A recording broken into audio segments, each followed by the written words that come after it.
Funny how we grow up believing that helping our family is proof of love, until we realize it's the most expensive way to buy silence. Rachel learned that the hard way when the money she sent every month became the same thread stitching betrayal and appearances together. Strange to think love can come with a receipt, but that's how she learned the true value of truth. Some call it ungratefulness, others call it selfishness.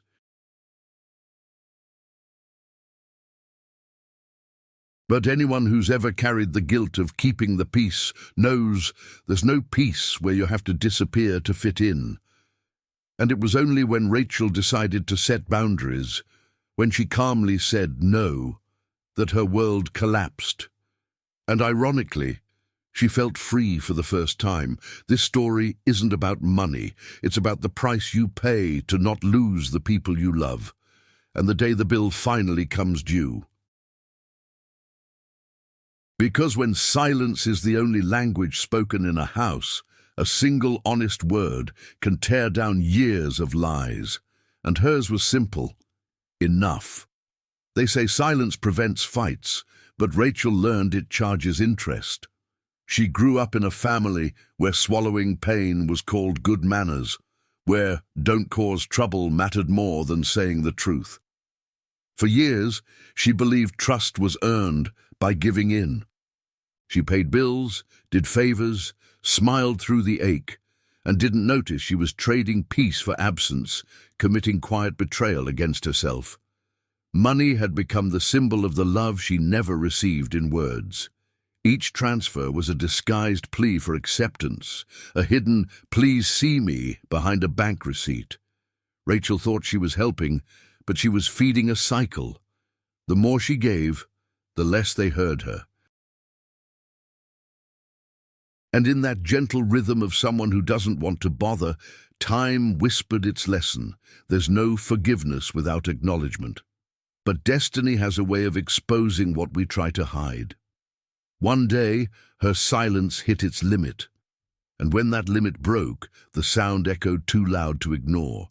She didn't know it yet, but the path toward healing, renewal, and liberation was about to begin. And like all truths, it would come unannounced. That night, the air in the house felt heavy, as if silence had a body. The smell of roast chicken mixed with tension, and Rachel already knew, even before the toast, that something was about to break. Her father spoke about trust with the tone of a man giving lessons, unaware she carried the weight of promises that never returned. When he raised his glass and praised the successful daughter, Rachel understood the truth she'd hidden for months no longer fit inside her. It was there, between cutlery and cold glances, that money stopped being numbers and became a mirror. With each word, she relived every moment she'd believed her family's love depended on what she could give. When she said firmly that she would stop sending money, time stopped. Her father froze, her mother turned pale, and her sister looked away as if fearing lightning.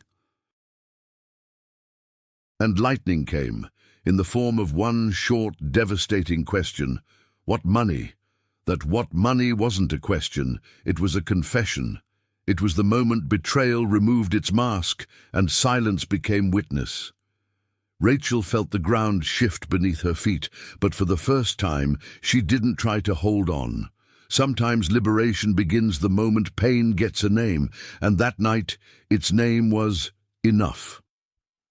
After that night, the house changed. The TV sounded louder, the clock slower, and silence, that old companion, became judge. Her father locked himself in pride, her mother tried to stitch what was already torn, and her sister Helena vanished with the truth under her arm.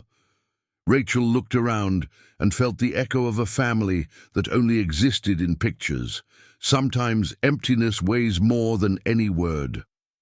In the following days, she reopened transfers, receipts, screenshots. Every number told a story of misplaced trust, of money given with an open heart and received with closed hands. It was the portrait of betrayal that starts small but grows in the dark. Rachel understood that love without boundaries turns into debt, and no one survives forever in debt. Then came her first act of courage, stopping the wait for forgiveness before forgiving herself.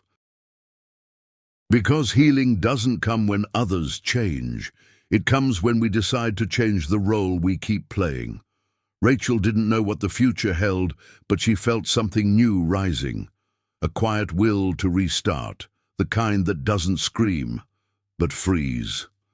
Days later, the gate creaked as if it knew the weight it carried. Helena appeared. No call, no apology. Tired face. Fear wrapped in perfume. Rachel watched from afar. Something in her was broken, a mix of betrayal and regret the time couldn't hide. The family gathered in the living room, and silence sat with them. Helena spoke of investments, of promises, of plans, but her words sounded hollow, like empty glasses on an old table. Rachel didn't raise her voice, but she didn't lower her eyes either. For the first time, she held her sister's gaze calmly. When truth is on your side, it doesn't need to shout. Their father looked away. Their mother cried, and money right there between them seemed like a dirty memory of love poorly explained. In the end, Helena only said one thing. One day, you'll understand. Rachel thought about how long she'd believed that idea, that understanding brings healing, but sometimes understanding doesn't heal. It clarifies. And clarity, as painful as it is the first step toward liberation. In the days that followed, Rachel learned silence speaks too, just in the language of the soul. Her father, once full of speeches, now avoided her gaze. Her mother, drained, found comfort in the garden, the only place where peace still lived. Helena vanished again, leaving behind traces of remorse and broken promises. The whole family wandered in circles, trying to patch the hole truth had left behind. Rachel realized she no longer felt anger. She felt distance. And strangely, that distance brought clarity. Money, once a symbol of power, now meant nothing. Betrayal, once pain, became a teacher, and trust, once broken, was rebuilding inside her, not in others. Because real healing doesn't start when others change, but when you stop paying for their mistakes. One afternoon, she sat on the porch, watching the copper sky, and understood that liberation isn't about victory. It's being able to sit in silence without guilt. Life hadn't gone back to normal.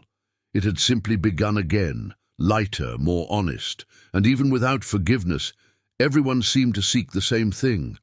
A restart that fit within their own conscience. Time, that old, prescriptionless medicine, began doing what no conversation could, stitching wounds. Rachel realized that family, though cracked, still breathed, each one trying to make sense of their part.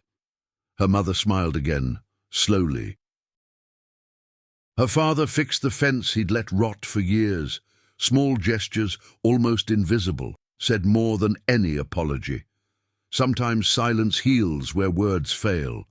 Rachel learned to trust again, but this time herself. Truth, once painful, became shelter. She understood that boundaries aren't walls, they're doors, and money should never have been the language of affection. When she dropped the weight of guilt, something aligned within her, healing happening in real time. The restart came gently, like someone knocking politely. A new job, honest friends, laughter without fear. And when she looked back, she no longer saw disaster, she saw a path. Because liberation doesn't need applause or fireworks, it only needs peace. And peace, sometimes, is the highest prize there is. Months later, the sunlight looked different. Or maybe Rachel's eyes did.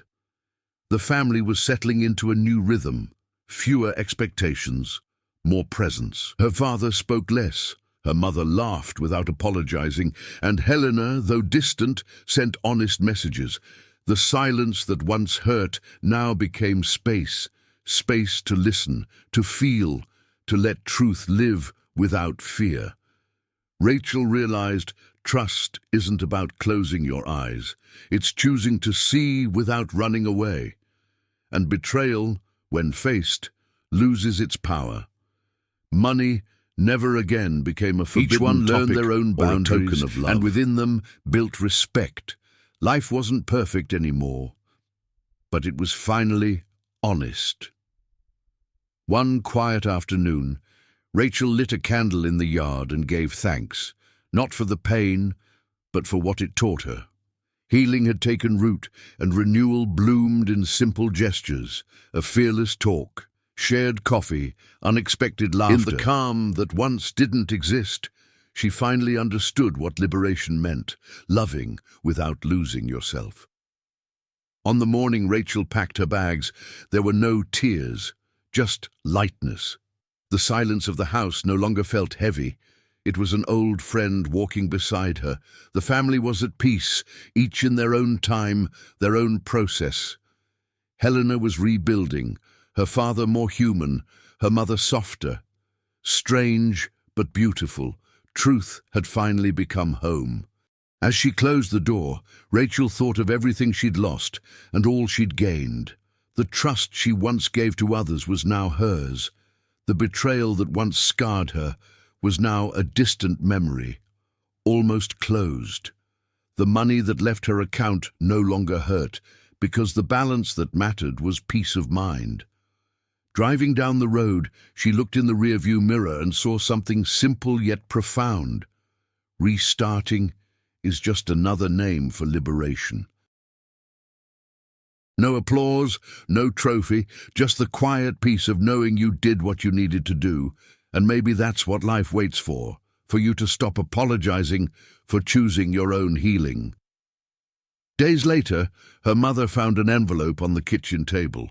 Inside was an old photo of the family, all smiling, unaware of what the future would demand. On the back, Rachel had written, "Silence is also an answer, but truth sets you free."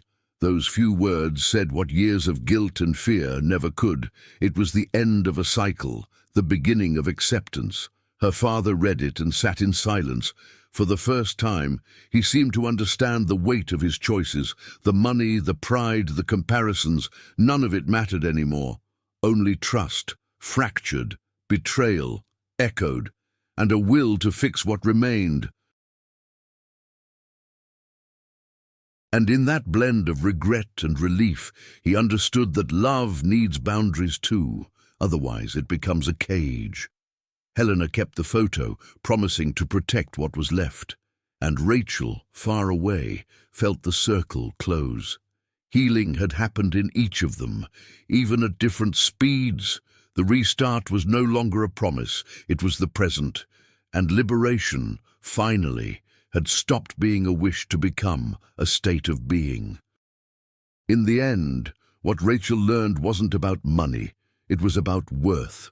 The worth of setting boundaries, of saying no without guilt, of not mistaking betrayal for love in disguise, because sometimes the greatest act of forgiveness is letting others live with the seeds they've sown. And the beauty is, when you heal, silence stops being punishment and becomes peace. Now tell me, how many times have you paid dearly to keep your family together? How many times have you buried your truth just to avoid disappointment? Maybe it's time to stop funding what drains you and start investing in what frees you. Trust, healing, renewal. All of it begins the moment you decide you've had enough. So if this story hit close to home, share yours in the comments, subscribe, turn on the notifications, and stay with us, because sometimes all you need to change your life is to hear and believe that you, too, can start again.